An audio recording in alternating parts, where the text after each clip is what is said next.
Hey everyone, what's going on? Thanks for tuning in to Relevant Jukebox, and today we're going to talk about the latest album from Black Dresses, Forever in Your Heart. So this is the 5th full-length album from the experimental noise pop duo who are hot off of the heels of what, in my opinion, is their best album to date, Peaceful as Hell from last year, which was a bittersweet release overall because shortly after they dropped that one, they announced that they're going to be breaking up as a band. But at the same time, they did hint that there was another record that they were recording and would be dropped sometime down the line, and here we are, and it's a good one. They pretty much pick up right where they left off, but they do add in some welcome tweaks to their sound. The guitars have just gotten a lot heavier and more sludgy, which leaves this album kind of sounding like a metalcore release at times. The drums just sound absolutely massive and metallic sounding, like they were just conceived in some evil steampunk factory. Take that and add in all the really odd digital sounds and harsh noise that you're blasted with on tracks like the opener Peace Sign, and it kind of reminds me a lot of Code Orange's latest release, Underneath, especially the way that the track kind of cuts in and out as well on the opening verse. But swap out that super cheesy like WWE aesthetic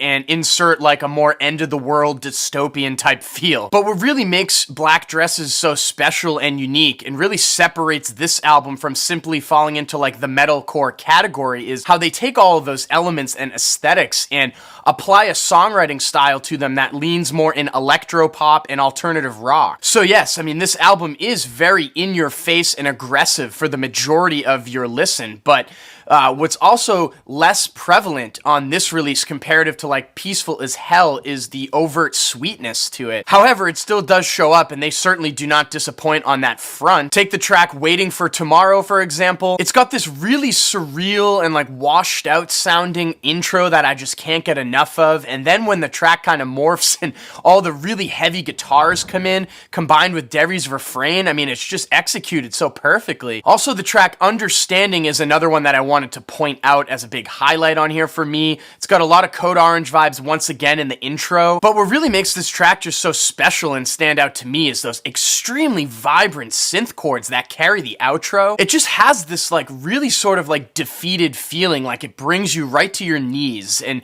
Devi's vocals on this one, again, just like the perfect compliment. Also, they do tie up the record and end on a huge bang with the track Can't Keep It Together. There's just so much detail to unpack on this instrumental, from that really odd but like awesome guitar line that kicks off the track to all of the like spurts of digital sounds that come spiraling in on the verses. I mean, there's just so much to find. Also, it just almost makes absolutely no sense to me how they were able to work in an acoustic passage in there and make it fit in so well. I really wanted to highlight those tracks and spots on the album because there's just so much to unpack on here. A lot of like complicated sounding melodies that just kind of strike you with this super like overbearing and like just punishing walls of sound that you kind of get hit with for this whole album. Also, I can't forget to mention how Rook's screaming on here is just so blood-curdling and works in so well. And like in classic Black Dresses fame, there's all those little like quirky spots where it sounds like they're recording and talking to each other just to add a little bit more of like an intimate side to the record. But yeah, I mean, this thing I just absolutely love. It's hair-raising and soul-crushing all at the same time, but man,